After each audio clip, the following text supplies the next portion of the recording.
اور ہم نے اس قرآن میں طرح طرح کی باتیں بیان کی ہیں تاکہ لوگ نصیحت حاصل کریں، مگر وہ اس سے اور بدک جاتی ہیں۔ کہہ دو کہ اگر اللہ کے ساتھ اور معبود ہوتے جیسا کہ یہ کہتے ہیں تو وہ ضرور عرش والے کی طرف لڑنے بھیڑنے کے لیے رستہ نکالتے۔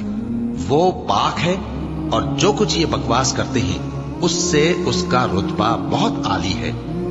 ساتوں آسمان اور زمین اور جو لوگ ان میں ہیں سب اسی کی تسبیح کرتے ہیں، اور مخلوقات میں سے کوئی چیز نہیں مگر اس کی تعریف کے ساتھ تسبیح کرتی ہے، لیکن تم ان کی تسبیح کو نہیں سمجھتے۔ بے شک وہ بردبار ہے، غفار ہے۔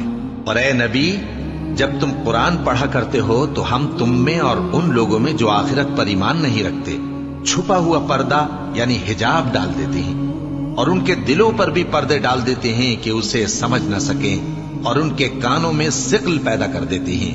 اور جب تم قرآن میں اپنے پروردگار یکتا کا ذکر کرتے ہو تو وہ لوگ بدک جاتے ہیں اور پیٹ پھیر کر چل دیتے ہیں۔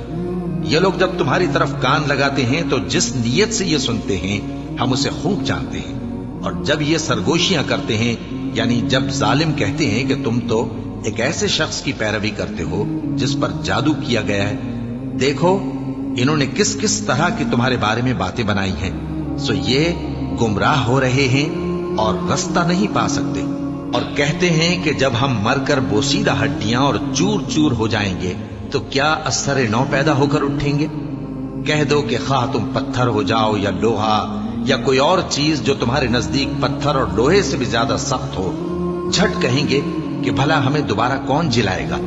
کہہ دو کہ وہی جس نے تم کو پہلی بار پیدا کیا تو تعجب سے تمہارے آگے سر ہلائیں گے اور پوچھیں گے کہ ایسا کب ہوگا؟ کہہ دو امید ہے کہ جلد ہوگا۔